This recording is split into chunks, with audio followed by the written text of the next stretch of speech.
Good evening and welcome to the October 22nd, 2012 Stanley County Board of Commissioners regular meeting.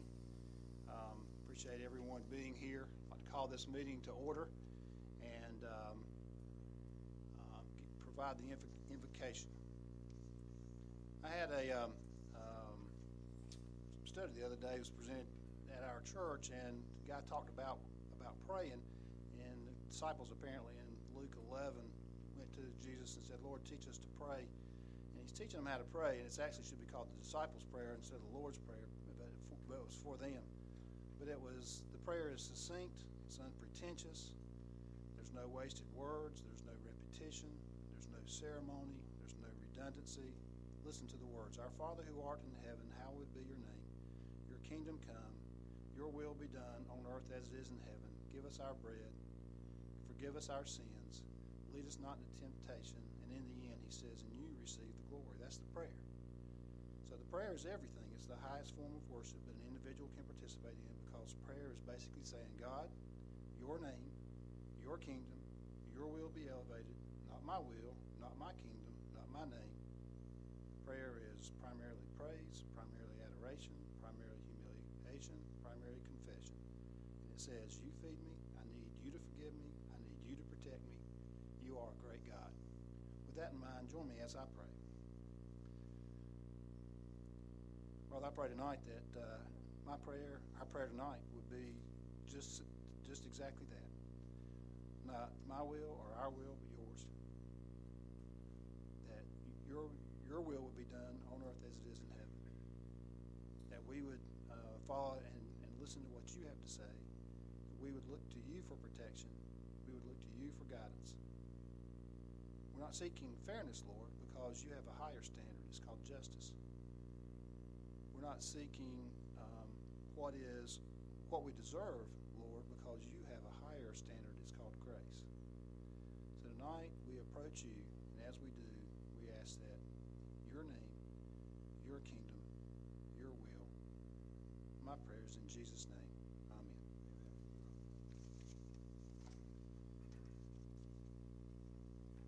Does anyone have any adjustments to the agenda, or would you like to make a motion to approve the agenda as we have received it? We have a motion to approve the agenda and a second. Approval by Dennis, second by McIntyre. All in favor say aye. Aye.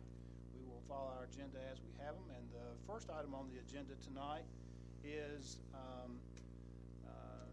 an opportunity for us to consider the 2013 schedule of values, and our presenter will be Mr. Charles Johnson. Good evening. Like you said, my name is Charles Johnson with the Stanley County Assessor's Office, and I'm here to ask the board to consider the following. The market value and present use value schedules of values, standards, and rules with an effective date of January 1st, 2013 were submitted to the board on September 4th, and a public hearing for the schedules was held on October 1st. I requested two schedules to be adopted as presented. General Statute GS 105317 requires the order of adoption to be published in the local newspaper for 4 consecutive weeks. Pending adoption of the schedules, the process to publish will begin October 25th, 2012 and will end on November 15th, 2012. And thank you for your consideration. If you have any questions, I'm happy to answer them. Are there any questions by the board at this time? We did receive this information earlier, and I believe this is our responsibility to, unless there's questions or changes that need to be made, to make this adoption so that the process of revaluation can move forward. So are there any questions at this time? I have a question. Sure. On here it says 4 consecutive weeks, and I'm just thinking that October 25th through November 15th is only 3 weeks, but I didn't check the calendar. I know I'm filling in for Miss Leah Miller, but I feel like we're good. I'll be happy to check that, though, and get back with you tomorrow if we can.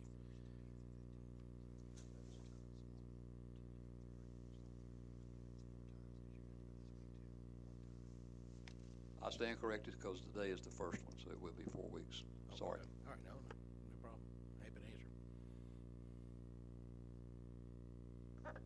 Any other questions from the board? Hearing none, I would entertain a motion to adopt the 2013 schedule of values. Mr. Chairman, I move we adopt the 2013 schedule of values. We have a motion by Commissioner Louder and a second by Commissioner Dennis. All in favor say aye. Any opposed? Adoption is carried. Thank you. We look forward to hearing from you guys again soon. Thank you very much. Have a nice evening. And I would remind folks that we've been trying to educate people about the revaluation process all through this year. Our department with real property evaluation is moving forward, and I think they're making presentations around different places. If you do have questions or need more information, please contact our tax department, and they will be glad to help. Next item on the agenda is for some board and committee appointments. Our presenter will be our county manager, Andy Lucas. Thank you, Mr. Chairman, members of the board. Before you this evening are three sets of appointments, the first being the Board of Adjustment. Board member Andrew Eads has resigned from the board, and you have his letter included in your packet. As a result of that vacancy and an expired term, there are a couple positions to fill. It's requested that Mr. Benton Payne be reappointed to another 3-year term. He's a current member, and his term is expired. It's also requested that Mr. Kevin Brinkman, who's currently an alternate member, be appointed to the other vacant regular member for a 3-year term. And then you also have two individuals, applications from two individuals in your packet to fill the vacated alternate position on the Board of Adjustment. And so with that, I'll answer any questions for you this evening. Anyone have a question of the manager concerning the Board of Adjustment appointments? Hearing none, is there a desire that you have? Mr. Chairman, I move that we appoint Benton Payne to serve another term of 3 years. I also move that we appoint Kevin Brickman as a regular member for a term of 3 years, and I move that we appoint Houston Buddy Clark in the alternate position for a term of 3 years. We have a motion by Commissioner Louder for these appointments as she outlined, with a second by Commissioner McIntyre. Anybody have any questions on that one? Hearing none, all in favor say aye. Aye. Any opposed? We will let those individuals know they have been appointed. What's next, Mr. Manager?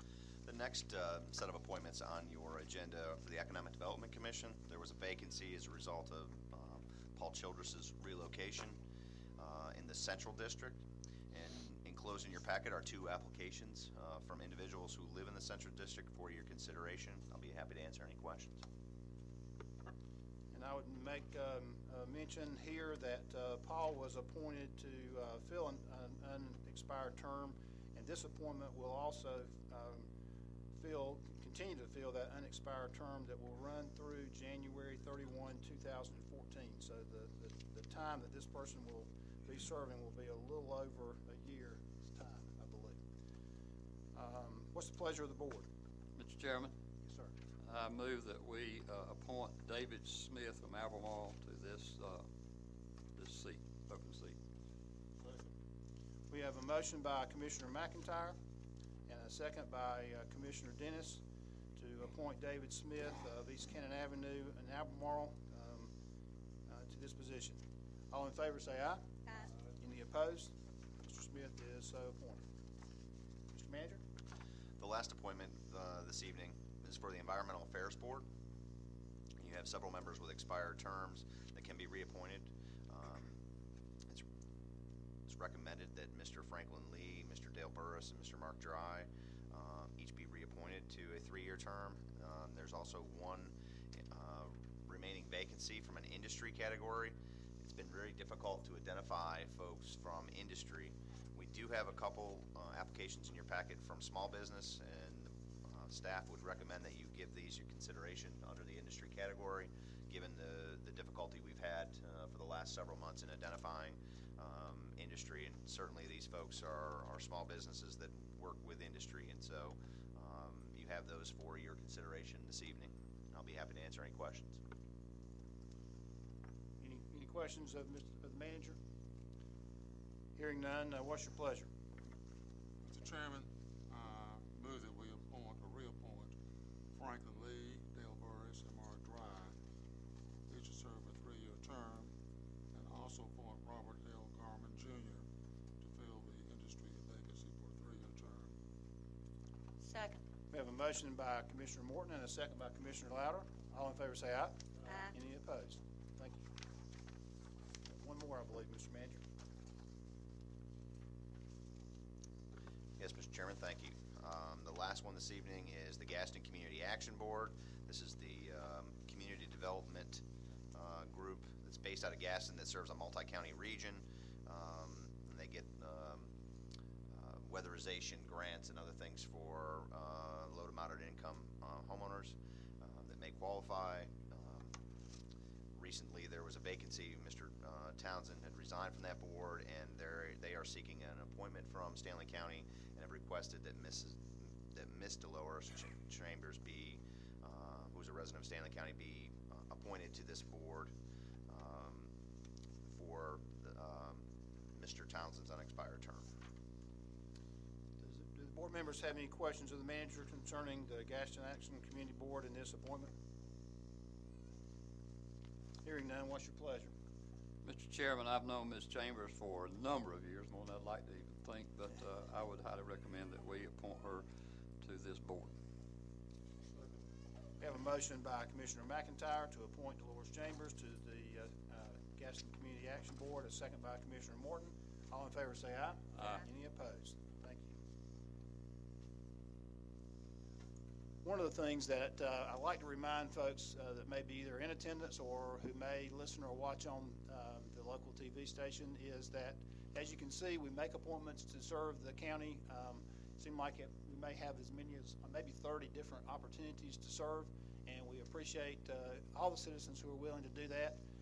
These vacancies come up from time to time, and you need to make application in order to serve on that. So if you're interested in serving in some particular area with the county, please contact our administrative office and speak to our clerk and Ms. Tyler Brummett, and she will help you with that application. You can also do it online, but we're very interested in getting the very best people that we can to assist with the different functions that the county does. So we just encourage everyone to check into that and serve if you're interested.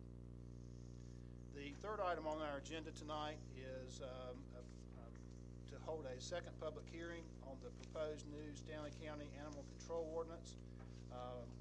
This information comes to us from our health department, and we'd first of all like to acknowledge Dennis Joyner, our health director, for any comments that he might have, and then we will proceed with the public hearing. Dennis?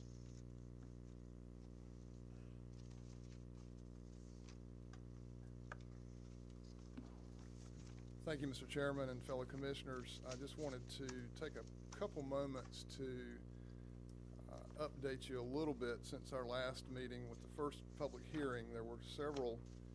Let me interrupt you for just 1 second. One of the things that I think several of us are having a hard time hearing the presenter that comes to the podium. I'm not so sure. I hope everybody in the back can hear, but let me just encourage you and then anybody else, and I'll repeat this in a minute, but let me encourage anybody who comes to the podium to kind of bend over and speak loudly into the microphone so that everybody can hear, because I know you're facing us. I want to make sure that everybody in the back can hear, and forgive me for interrupting. Okay. Please go ahead. All right, that's fine. Thank you. Is that any better?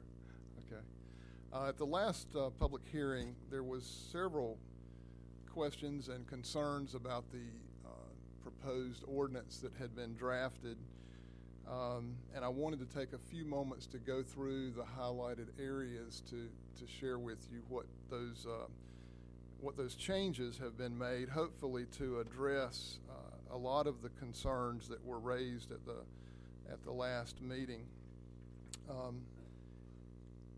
think all of you hopefully have a copy in front of you, and we'll move straight to page 7, which addresses Article 2, rabies control.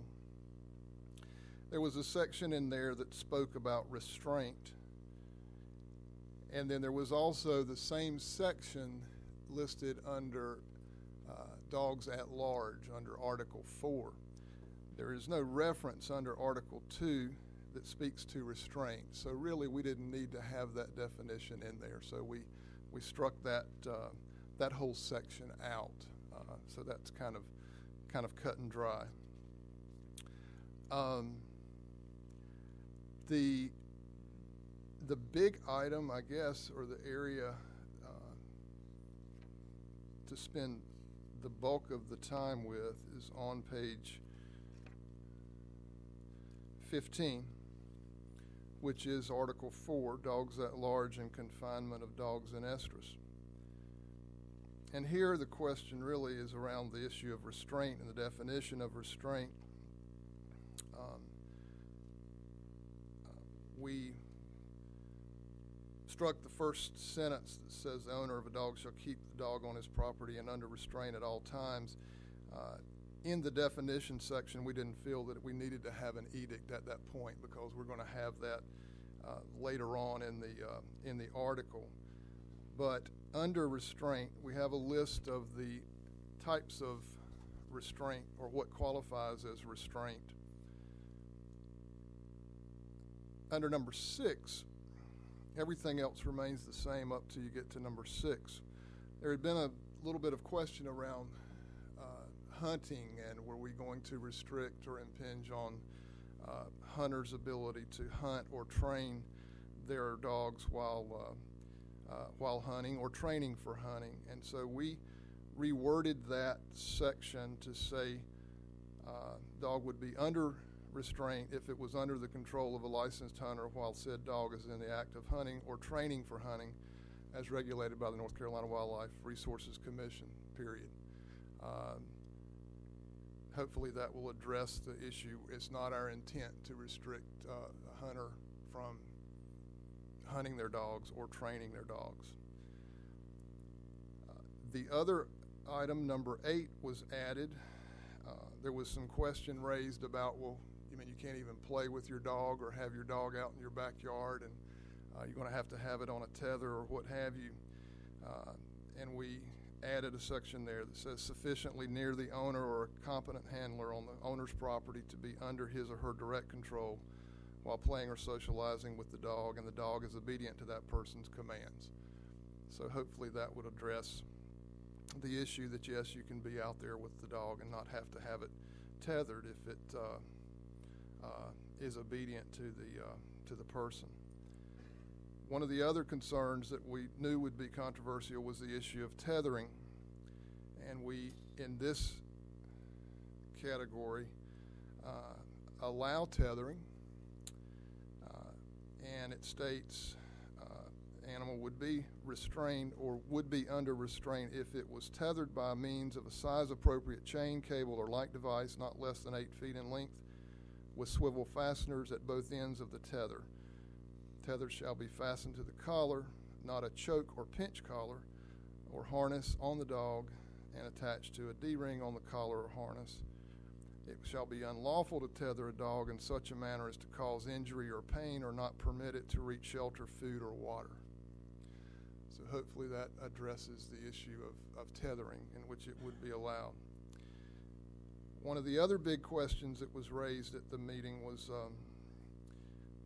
large pieces of property.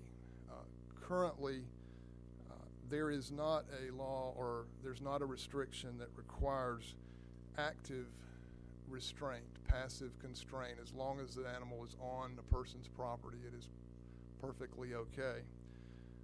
One of the concerns that gets raised in some more populated areas is that the risk of dogs that may roam and keeping control of them becomes a little greater in more populated areas, and that could even be in county subdivisions for that matter. So in looking at some other examples of places across the state, one being in Randolph County, they do have a property size restriction, and in this case we added a section that states dog would be under restraint if it was on the owner's property that is greater than 1 acre. And what we're actually going to recommend here is that it be worded to say on the owner's property that is 1 acre or greater and remains under the control of their owner on that parcel of land. Under these conditions, the dog does not have to be actively restrained by means of a fence, tether, or other secure enclosure if control can be maintained and the dog restricted to the owner's property. Hopefully in this situation it would address people that have large parcels of property. I realize that some people would say, well, how do you arrive at an acre? It is a little bit, typically in more populated areas, the size of the properties get a little bit smaller. So as you get into more populated areas, it seems that an acre was a reasonable size. And in talking with the health director in Randolph County, she said it had worked pretty well there in Randolph County. So hopefully this addresses the concern that large property owners have about being able to have their dog passively restrained on their property. Basically meaning that as long as it stays on the property, there's not going to be a problem. We struck the prohibition of tethering section, and obviously because we are allowing the animal to be passively restrained, struck the section on voice commands not recognized as adequate restraint as well.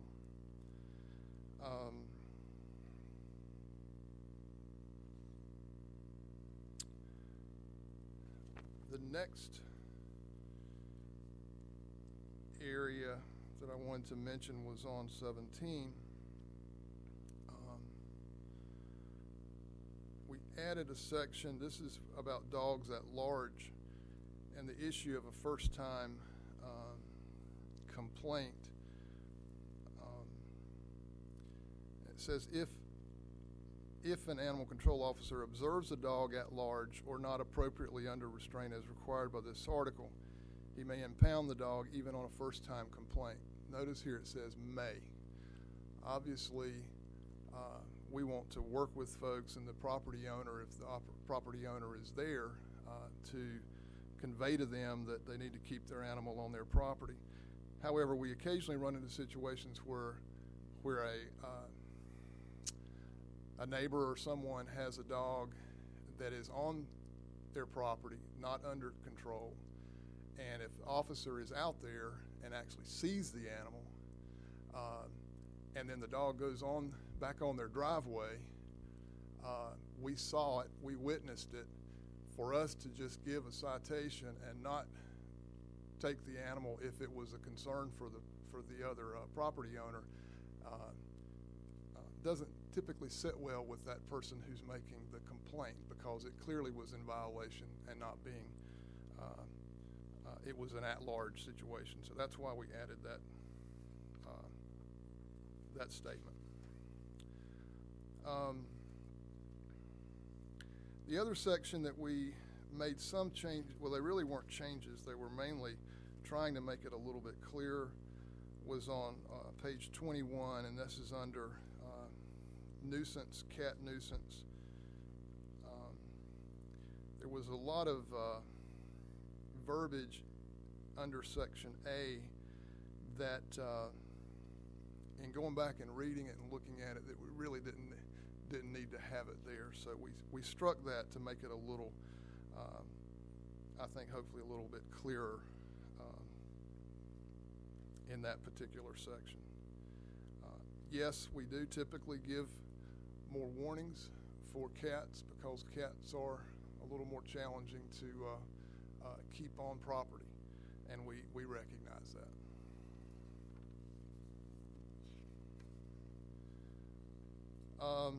One of the other items, moving on to page, there was a question raised at the last meeting about it was under inherently dangerous exotic animals, and it related to the not allowing constrictors. And actually, in that circumstance, I think the question was, well, the the owner of the constrictor was actually located at an educational institution, which would be exempted in our article or in our ordinance. So it would be allowable in that circumstance.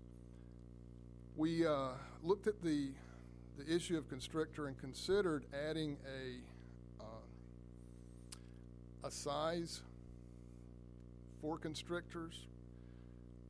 However, we did mention it again to our Board of Health, and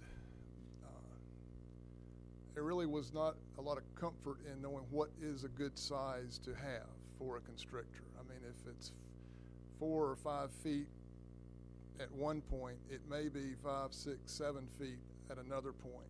And as it grows older, then that person's going to be out of compliance. So it was felt that we actually probably should just leave that in terms of restricting the allowance of constrictors that are not indigenous to Stanley County.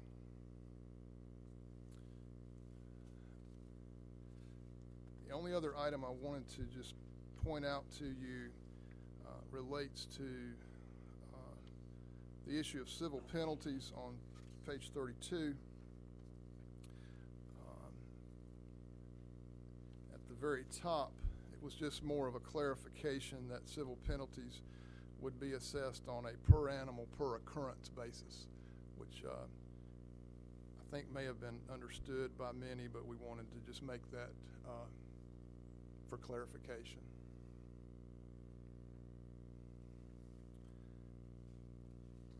Commissioners, I have that's all of my comments at this point in terms of going over the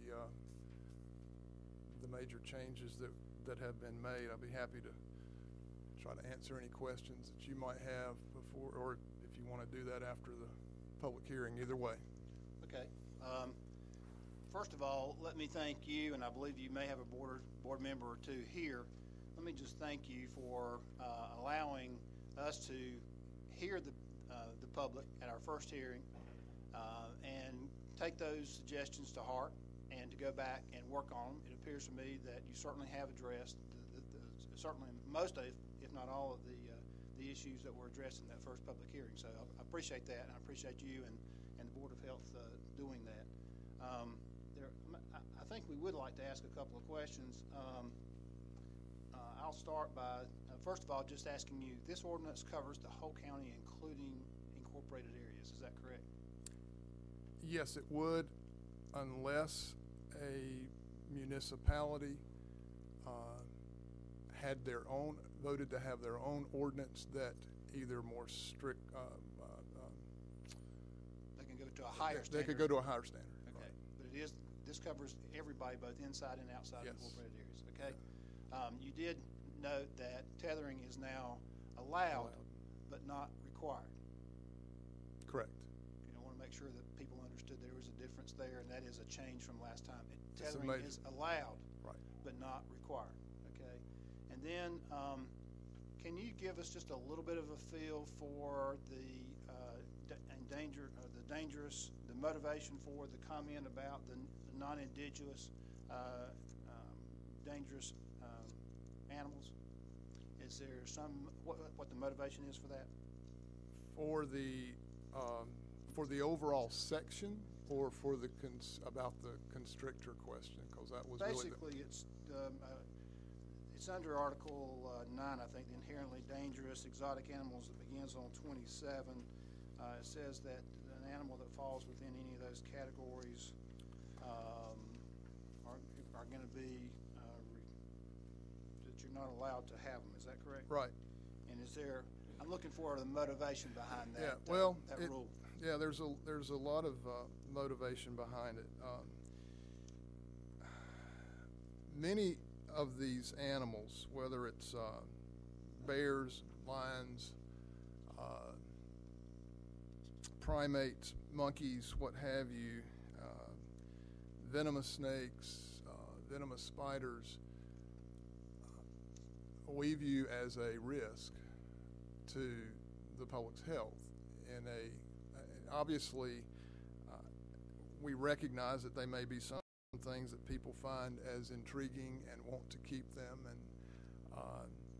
we don't think that there's a huge problem in Stanley County with exotic animals, but occasionally we do get questions from folks wanting to know, could they have or bring an exotic animal into the county. We don't have the staff nor the expertise to know how to handle or manage a lot of these animals, or actually really most of these animals from that standpoint. And so it puts an additional burden, I think, on the county to, one, to manage them, and secondly, the risk that's associated with them if there's not proper control and management of the animals. And so that's one of the main reasons. In talking with some other counties and even with the School of Government, one of the things that people have asked is, well, do you have an exotic animal or inherently dangerous animal section? Because I think more and more counties are moving to that. You have seen some states that have had growing issues with, particularly in Florida and South Georgia, with constrictors, and people would have them and they get too big, and the next thing you know, they turn them loose and they take over the habitat. I don't think we've got huge constrictor problems in Stanley County, but this provides us an opportunity to be able to address that on the front end. Thank you. You addressed that very well.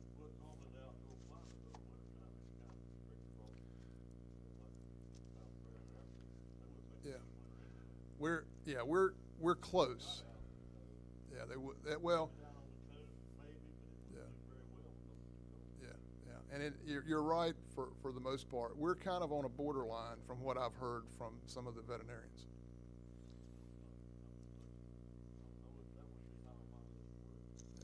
Are there any other questions of Mr. Joyner before we open the public hearing? Okay. Thank you so much for that presentation and further explanation. In just a second, we will open the public hearing. If you haven't been here before during the public hearing, what we do is we have a sign-up sheet, and some of you may have come in after the sign-up sheet was collected. I have 7 names on the sheet, and I will go down that list of names asking you if you're interested in making a comment. You may or you may not be, based on what you've heard already. And if anyone would like to speak and they have not put their name on that list, I would ask that you indicate so maybe to our clerk, Ms. Tyler Brummett, who's sitting to my far left. And in fact, you could actually come up now and let her know so that she can pass that along to me, or I'll try to handle that situation as well when we get there. We allow you to speak for 3 minutes so it can be fair to everyone. And our manager, who sits to my left, will give you an indication as your time is running through so that you won't get to the end and say, well, wait a minute, I've got 4 more minutes I need to talk here, or 1 more minute I need to talk and I've run out of time. You can kind of manage your time. So he'll hold up some signs as you go through your 3 minutes. And again, I would remind you, if you will, as we said with our other presenters here, we have a microphone, but we're not sure it's picking up as well as it should tonight. So if you will, speak clearly into the microphone that's at the center of the podium there, and when you come forward, let us know who you are and where you're from. That would be great. First person I have on my list is Larry Milton. Would Mr. Milton like to come forward?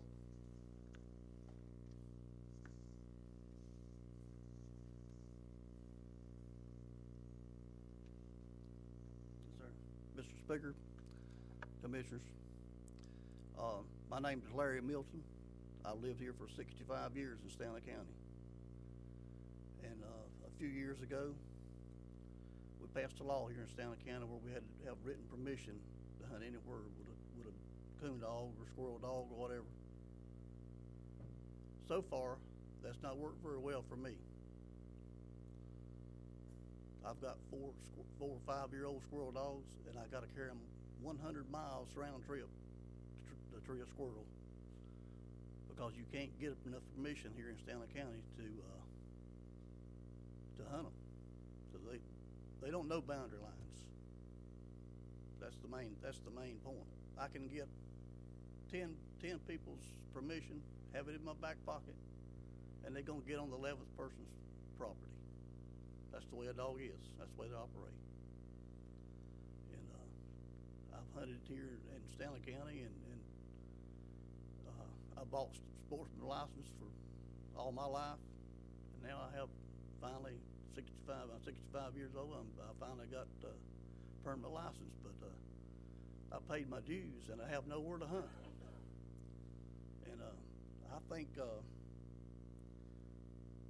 biggest problem we have here in Stanley County probably would be with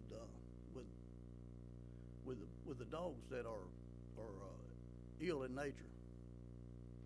And I think we actually maybe just going after the wrong point. We need to be controlling the dogs that are ill and that kill our kids and eat our kids up.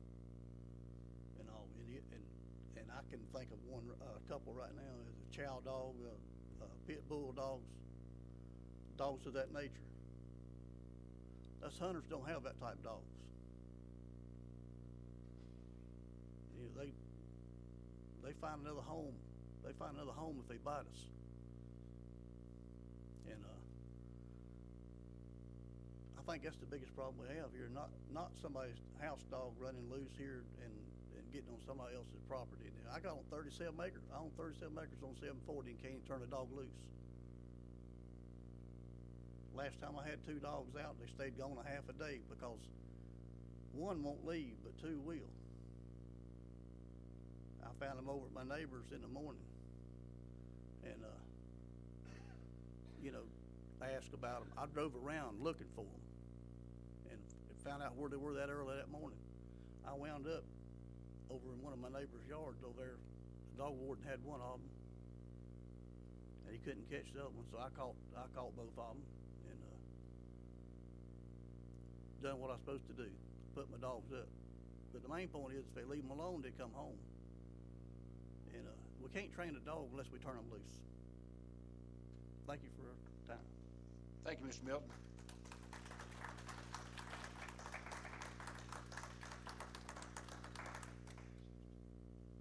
Ronald Allman.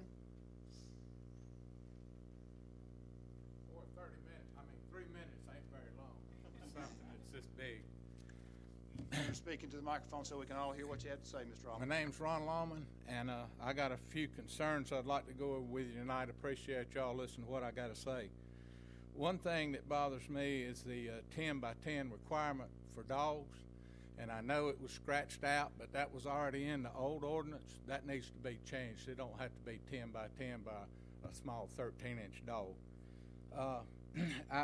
Another thing that bothers me is I read in there, I don't have the new ordinance, I have the old one, and it said that it would be left up to the officer's discretion.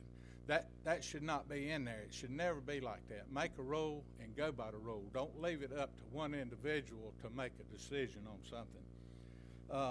I know that some of this is going to be what was going on at the state too, but the hot and cold running water to a kennel, first thing, I don't know what a kennel is. I got 8 beagles. I take care of them, but I don't know if it's a kennel or not. I don't raise dogs to sell. If you're talking about a puppy mill, you need to say puppy mill. You don't, you know, it shouldn't be a hunter, a guy that takes care of his dogs. The other thing that bothers me is the type of tags that they're going to require us to have for our dogs. The tags with the little S hook won't stay on a hunting dog 2 weeks. It needs to be a tag with a number that stays with that dog. It can have 2 holes in it, just like a name tag on a collar, and it can be fastened. It won't hang the dog. I know dogs that's lost their lives on account of a tag, and the rabies tags needs to be done the same way.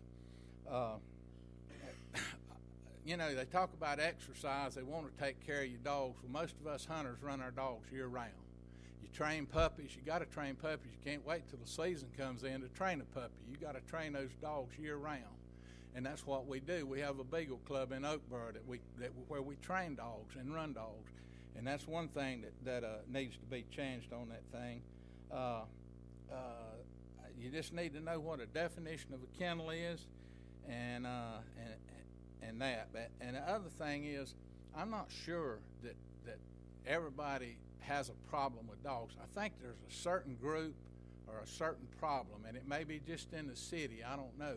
But I think that they need to address the real problem, not the problem with the guys that have them for pets in the house or people that have, calm dogs that don't bother anything, and hunters. I think they need to address the real problem and go after that problem and solve it. Thank you. Thank you, Mr. Alderman. Jamie Rabin.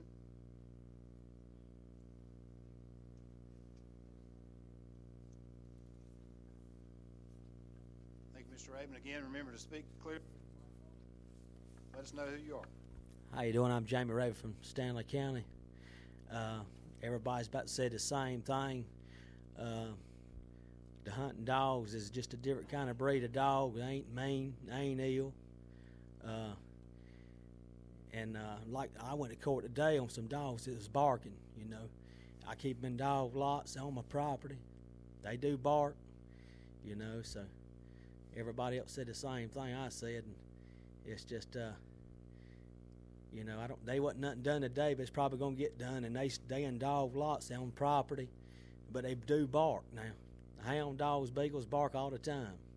And like I say, they just a different kind of breed of dog. They ain't ill, they ain't mean. And most of these people we ain't no puppy mill. We don't be raising a bunch of dogs to, it's just a good thing to have them hunting. People been around a long time. It's kind of a heritage thing to be around. So we're just good people and good old hunting people. So I appreciate everything you hear right here. Thank you.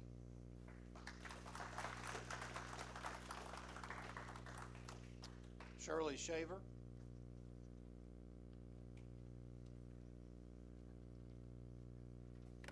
Hi, I'm Shirley Shaver. I own the Pet Palace Pet Store.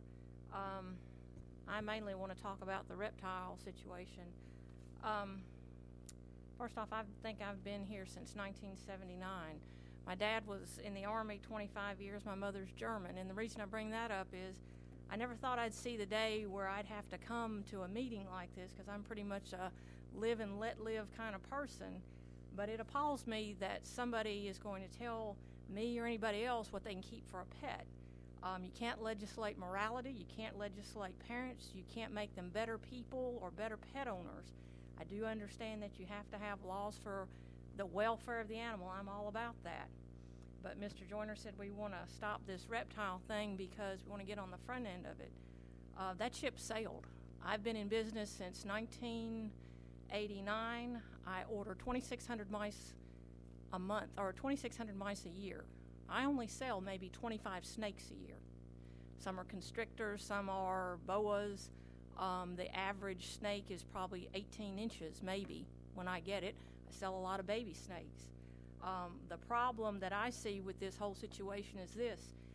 These folks love these snakes. They take good care of them. They spend a lot of money on these animals.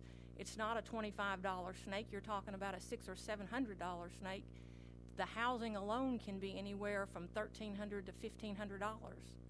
They love them. They take care of them. They're concerned about them. And when you put in here that in 6 months they'll have to get rid of them to comply with this law, they're not going to turn them in. They're going to turn them loose. You don't have a problem now, but you will. When you put this law, as far as I can see in here, you restrict me from even selling them. As I said, I only sell maybe 25 a year that I actually order and sell. All around you, you have Repticon, you have reptile sales, you have a big event that just happened in Concord, you have them in Raleigh. These folks are going to buy them, whether they buy them from me, the internet, whatever. As long as I'm allowed to sell them, when they get tired of them, and just like a dog or cat, they will. They can bring them to me. I assess whether it's healthy, it's not healthy, what's its temperament. If the temperament is good and I can rehome it, I will. But if you don't allow that option and you make them completely illegal, they're not going to drive 75 miles to find some place to take it. They're going to just open the door and let it out. And I don't want to see that happen because they love them just like you do your dogs and cats. And I think it's a shame that this has to happen. And it doesn't have to happen. You've also got in here that fairs and carnivals where I'm not allowed to sell them, but I'm paying my taxes, supporting the system. I can't sell them, but every year the carnival, the fair, gives away sick reptiles. And how do I know they're sick? Because their parents come in and have to replace it because they bring me something that's half dead. But in this law, you allow this. Thank you. Thank you, Ms. Shaver. Henry McLeese, if I'm pronouncing that correctly. You are, thank you, Mr. Chairman. Commissioners, Mr. Lucas, my name is Henry McLeese. I am a lobbyist. I represent the North Carolina Sporting Dog Association, and I'm here to represent the Stanley County members. We oppose this proposed animal control ordinance. I have spoken with your very fine animal control officer, Mr. Dean Lambert. We have no complaints with your staff. We are concerned about what future employees could do with the vast powers that are embedded in this new proposal. Two quick examples. There are many, many things I could say, but I have a time limit. I'm going to tell you two quick things. Section 3A, subparagraph 6 is overreaching. We all know you have the delegated general police power to protect people from rabies, public health issues. Counties can define and prohibit the abuse of animals. That's state law. But this language goes far beyond that. This language says protect animals from cruelty and abuse. I tell you that's a big difference, and that's a big overreaching. What you would allow in this is a county employee to go on a man's land, look around without a warrant, decide for himself whether the water in the dog bowl is sufficiently clean, and take action. That's what this would allow. I do not believe that this is what you want, but I know this is what this language could do. You could actually end up with dog Nazis in Stanley County, and I do not believe you want that.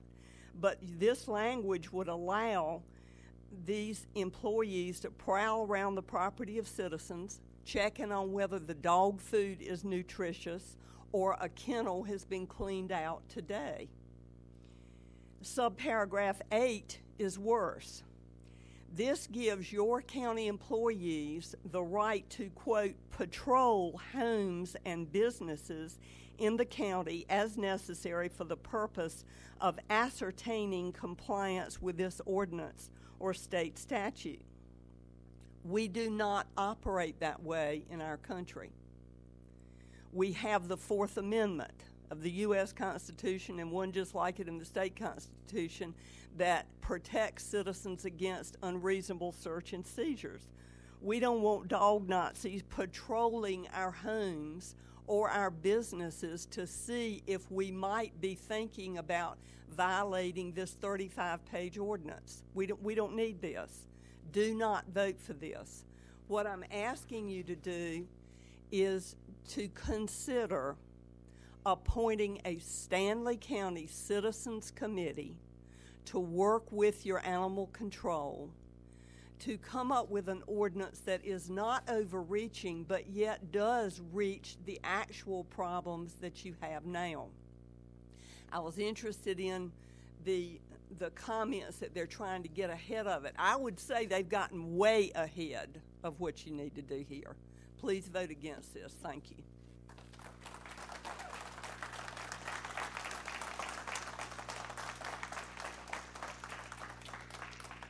Thank you, Ms. McLeese. David Gardine.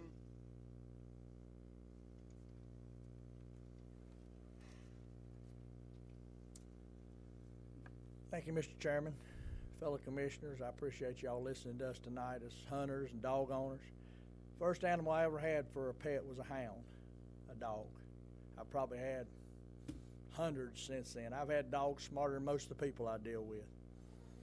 I mean, I'm being real truthful. I've had hounds that are smarter than most of the people I deal with. I've told him that before, and it's not a joke. You know, he'd listen to anything you told him, turn him loose on the side of an interstate, and he'd go pee and come back and get in the box without a dog lead on him because he was smart, you know, and he was dealt with a human, you know. Humans don't. Humans have rights. Animals don't. Humans have responsibilities to take care of their animals. I think Commissioner Dennis already dug a little bit out of this ordinance. This ordinance is way too far-reaching, way too deep. Got a lot of things in it we don't need. I don't know of an exotic ranch anywhere in Stanley County. I've toured them all over the United States, though, and had the buffalo take the bucket out of my hand in Ohio, and elk come up and horn the wagon over in Colorado when we were out there one time. But do we have a problem we don't need to take care of, putting a lot of excess ordinances and different restrictions on people? I think a Citizens Action Committee would be a great idea. The health directors referred to other counties. Gaston has a Citizen Action Committee that has a board of people to take a lot of the target off of you guys as commissioners. I feel sorry for you guys having to vote on an ordinance like this in a voting year and putting yourselves in a position of the big eye of the voters. But we don't need extra ordinances. We've got plenty of ordinances we have. We just need to enforce the ones we got. We don't need more. And there's terminology. I know Mr. Morton's been a lawyer in this county for years, and there's always a law you can get.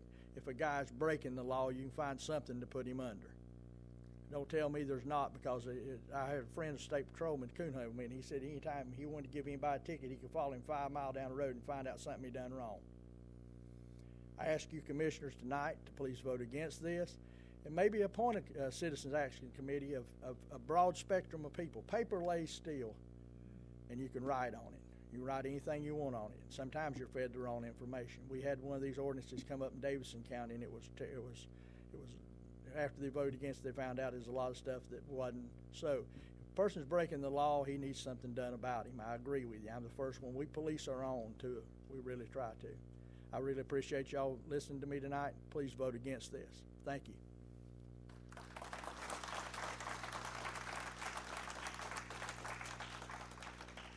Had you had anyone else to come forward? Was there anyone else who has not come forward that would like to speak? Okay, come on up and identify yourself. I'd ask you again to speak into the mic so we can hear what you have to say. Everybody can. My name is Bobby Berry. I've lived in this county all my life. I've worked law enforcement since '94. Recently, within the past couple of days, I've had animal control come to my house saying my puppies were not in a pen big enough. They're only 13 inches high. My pens are 4 foot by 8. They're in a 10 by 8 now. But you've got one officer coming out there telling me that, you know, like she said, a Nazi, dog Nazi. He's coming out there telling me my dog needs to be put down because he's too old. That's a family pet. I have a hound for each one of my kids and myself. When you got certain officers that come out there and tell you what you can and cannot have on your property, I have a big problem with that.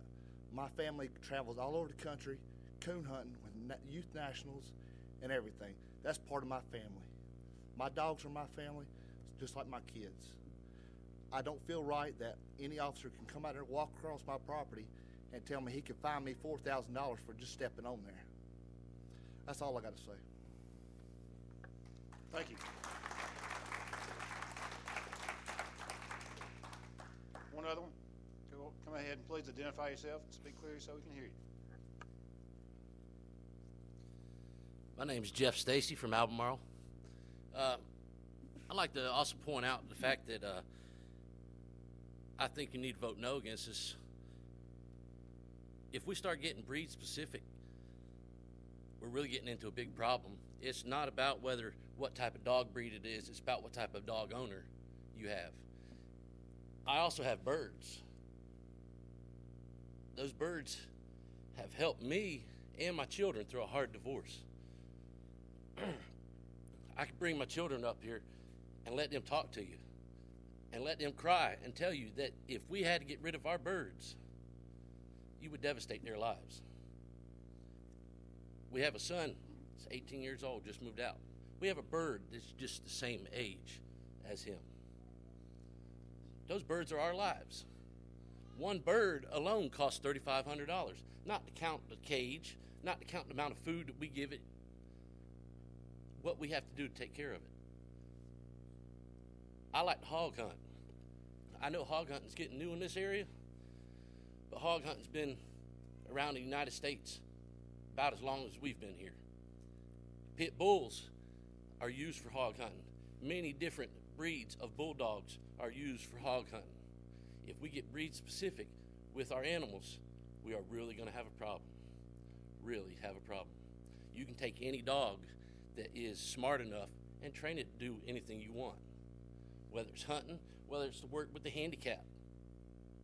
We don't need to put limitations on something that does not need to be limited. We don't have that right. I'd like y'all to consider it. Thank you. Appreciate it. I didn't see anyone else who indicated. Okay, come forward, please. Ms. Shaver, actually, I was speaking to the person behind you, and we normally allow a person to come one time unless there's specific new information. So we want to be fair to everybody. Please identify yourself, ma'am. My name is Nancy McDaniel, and I live in the Ridgecrest area. And the problem that I have with the ordinance is the section about the stray animals coming on your property, and you're not allowed to feed them or shelter them. Well, I work for a rescue, and I've got to tell you that more than once I have taken care of a stray, found out that it belonged to someone that escaped from its kennel, found its home. It might have taken me 2 weeks, but I took care of that animal while it was on my property. And we do find strays that we take care of. We get their rabies shots, we have them spayed or neutered, and we find them homes. I can't imagine if your pet escaped from its kennel and went to somebody's house that you would not want them to take care of that animal and try to find you and connect you back to your pet. That we're supposed to call animal control and turn this animal over. And I have a passion for animals. I have 4 of my own that I pay property tax on every year. I take them to the vet regularly. I take care of them. I don't want an animal control officer coming out to my house, checking their water bowls to see if I've come out and cleaned their bowls, if there's leaves floating in it, or, you know, if they've dropped dog food in it and it's dissolved in the water. You know, we take care of them every day, but that's just about impossible and I think unnecessary. I love my pets. You know, they're part of our family. They're our babies. And I just think that the government's getting a little bit too big for its britches, stepping into our personal lives when we're doing the best we can and we take care of them. And if an animal comes on my property that needs to be fed, I'm going to feed it. I just think that falls under animal cruelty if, you know, I'm not going to send my kids out there and, you know, not knowing if they've had their shots or, you know, their rabies shots or whatever. But I can't see that I'm going to call animal control and say, come get this poor dog. Because it might be my neighbor's dog that escaped from its kennel or during fireworks or, you know, something like that. So I would respectfully ask that you vote against this ordinance. Okay, thank you.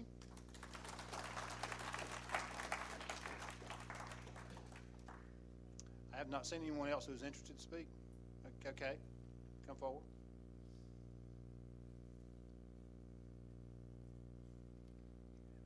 My name is Paula.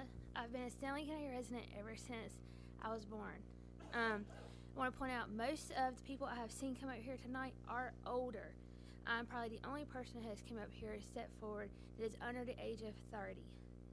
What little bit I've had time to review, I find it to be costly. You know, with economic times, people such as myself who are trying everything I can every day to go forth in life, I like to point out somebody said, you know, dogs are therapeutic. Animals are therapeutic. Why would I want somebody coming in my home telling me how to raise my animals? You know, that's like coming in, and I think this is a little bit harsher than what a DSS worker would be like. You know, a DSS worker seems to me like they're not going to be as harsh on somebody as an animal control officer. This sounds too extreme. You know, am I going to have somebody come to my house telling me, well, you know, the water bottle's too small, or the food's not nutritious? Or I would like to point out another thing for the hunters is say for example, animal control, circle of life population. People use animals to go out and hunt. If you tell them they can't have their animals take out and hunt, then you're reducing what people are doing here, deer population, boar population. You're causing a decrease in hunters, and you're causing more of a problem. So I just want to point out there are other things to think about as far as, you're not looking at people, you're looking at people in economic times. You're looking at the circle of life, people balancing out the negatives and the positives, the therapeutic aspect. Do you want me coming in your home telling you you don't change your sheets enough? You don't, the brand of toothpaste you're using is not the brand of toothpaste you need to be using because it's not a fluoride in it. Or you shouldn't be drinking soda tonight because you're a diabetic. It's a little too extreme. I'm done. Thank you. Thank you. Is there one other person? Okay. You want to come speak? Okay.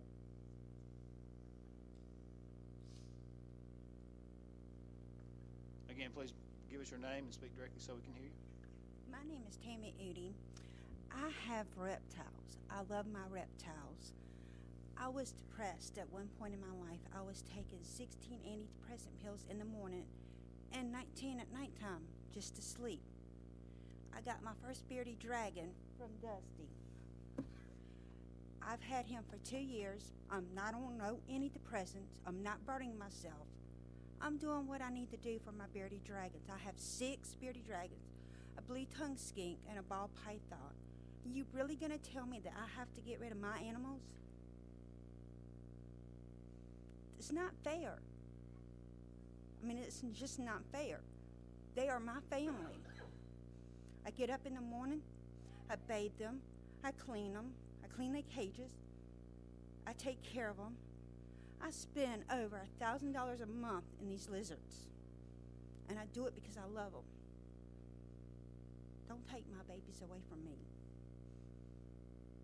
I say vote no for this. Just like dogs. Why?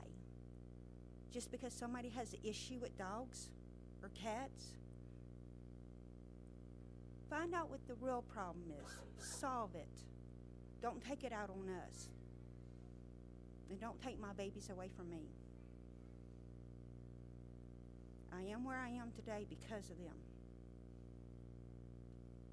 I love them. That's all I got to say. Thank you, Ms. Eddy.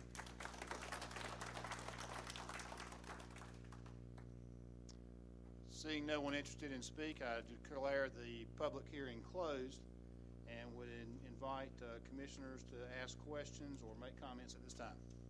Mr. Chairman, I don't have any questions to ask, but I would like to make some comments. Listening to all these people tonight, and I will have to say they have some of the all of the concerns they have, I have the same ones. Looking at a gentleman out there in the audience, I've hunted a lot with him over my life, and I've been knowing Mr. Belton a long time. Didn't know he had squirrel dogs. Got some squirrel in. We need to go hunt on there. That'll be right after deer season. But anyway, and they're right. The hunting dogs, I don't think, is our problem in this county.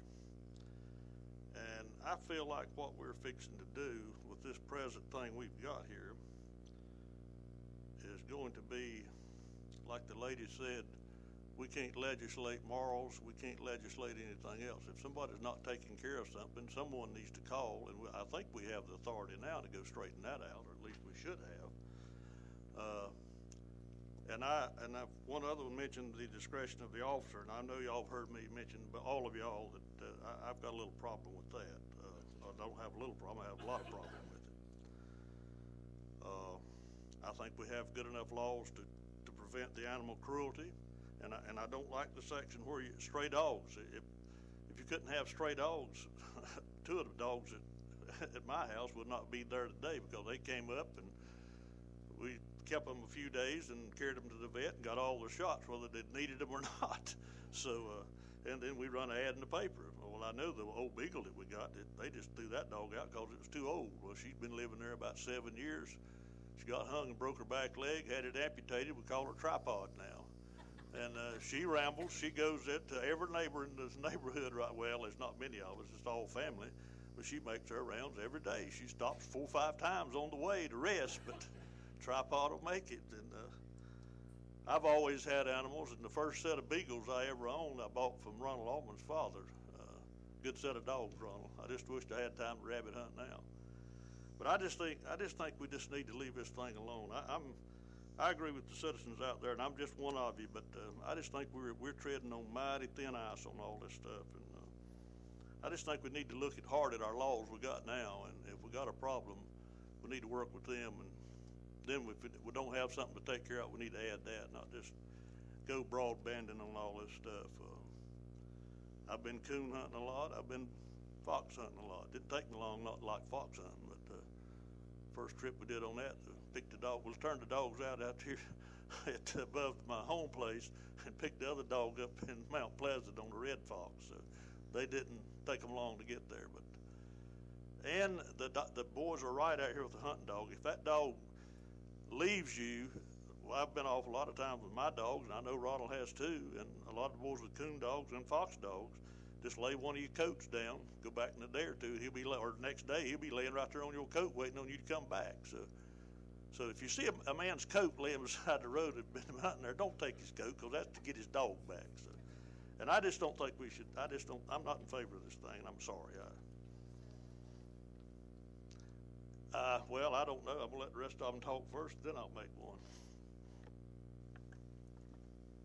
I'll make one comment. As far as pets go, I know of 4 county commissioners, including myself, that live with pets in their homes. I can't speak for everyone, but I'm going to make the motion, taking the comments to make the night we table this matter until for further discussion. I can't hear you. Are you making a motion that we table this matter for further discussion? I like your idea about the Citizens Committee. I didn't realize Gaston or Gaston County had that. But let's just either make a motion we table this matter. I will agree with tabling it, but I think we need to look hard at the Citizens Committee if we're going to do anything. I mean, I think we're trying to fix a car that's not broke yet. Any other comments by commissioners? I will second the motion. Thank you for doing that. That gives us the right now to discuss that, right? Any other discussion or questions? So we have a motion by Commissioner Morton and a second by Commissioner McIntyre to table the ordinance as it stands now. I guess that means that we'll send it back to the Board of Health for further review, and I think what we'll do is incorporate all the information that we've accumulated. We'll say the same thing, and I think all commissioners would agree with this. We'll say the same thing we said before to the first public hearing. Thank you for coming tonight. That's the whole purpose of what we're doing. We wanted to hear what you have to say. We want to address issues that we have, and we want to make sure that we get things right. So we do appreciate the comments that we've heard tonight. So it sounds like that we've got a motion and a second to table it and send it back to the Board of Health for some more changes potentially, and then it might at some future time come back if they decide to do that. So we have a motion and a second. All in favor say aye. Any opposed? Okay, that's what we'll do. And Ms. McLeese, if you don't mind, I would like to make sure that our clerk has your contact information. You may be aware of other ordinances throughout the state that we can look at. I know our Board of Health has looked at some, but that might be helpful to have that. And I'm sure that we've looked at Rowan County, Randolph County. I'm sure we'll be looking at Gaston County and some other counties as well. So thank you. Mr. Chair, I'd just like to say to Ms. McDaniel that I have not gone out to rescue animals, and I don't belong to any organization that does such. But I've had over the years since 1974 so many animals to be on my property, and I would be in violation because somehow, I take care of them. If they're injured, I take them to the vet, and then I end up that they're mine, and I didn't intend for them to become mine, but they were discarded. Nobody wanted them, and I wouldn't want to be in violation for harboring strays. Thank you.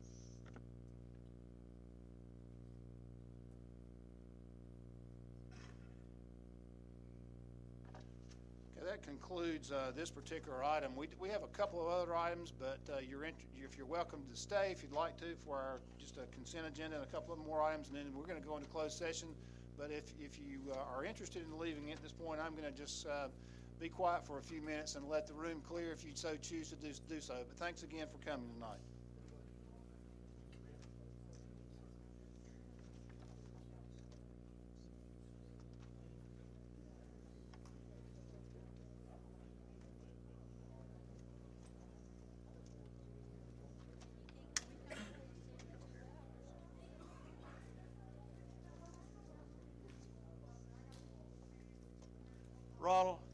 Ronald, come here.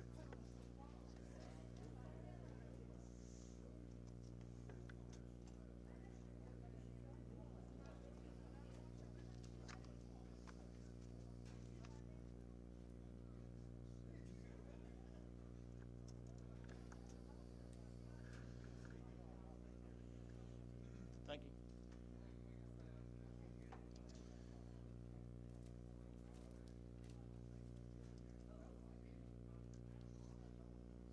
The next item on our agenda is the consent agenda. Commissioners, you have that information in front of you. I would entertain a motion to deal with the consent agenda at this time. We have a motion by Commissioner Dennis and a second by Commissioner McIntyre to approve the consent agenda as received. All in favor say aye. Any opposed by the same sign? And then we have consent agenda included both the minutes and the finance report. Okay. This time, if there's anyone left that would like to make a public comment, we'll entertain that. It appears that the room has cleared, and that will be necessary.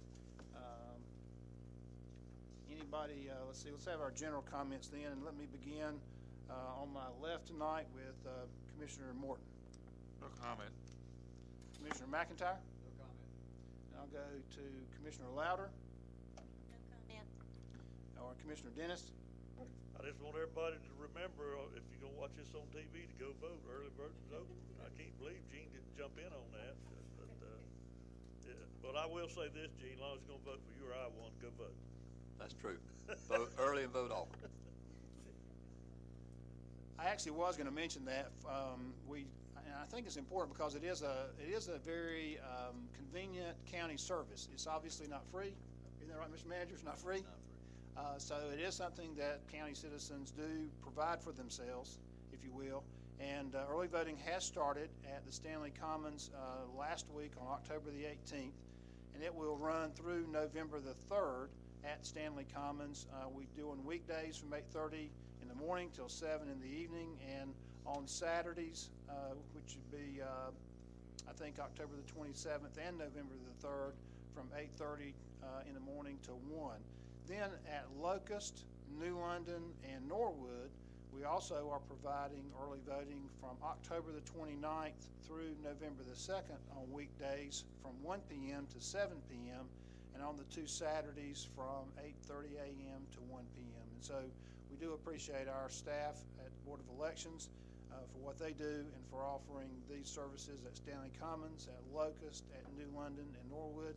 And remind you, if you missed some of those dates and times, you can go to the website and find out, or you can call our county offices and find out about that. Comment by our attorney tonight? No comment, thank you. Okay, or our manager? No comment, sir. Thank you. Some of these people talked about how they had been in Stanley County for a while. I'm celebrating my daughter's 30th birthday today, and it's hard to believe that she's 30. Commissioner Morton probably has a daughter that's about that age too, so it's hard. She'll be 30 in January. In January, okay. 32. At this point, I'm losing control here. I better move quickly. At this point in time, I'd entertain a motion to go into closed session to consult with the county attorney in accordance with our general statutes to discuss the 401 Water Quality Permit Intervention, APGI's public records lawsuit. I have a motion by Commissioner Louder and a second by Commissioner Dennis. So to do so, all in favor say aye. Any opposed? We're in closed session then. Thank you.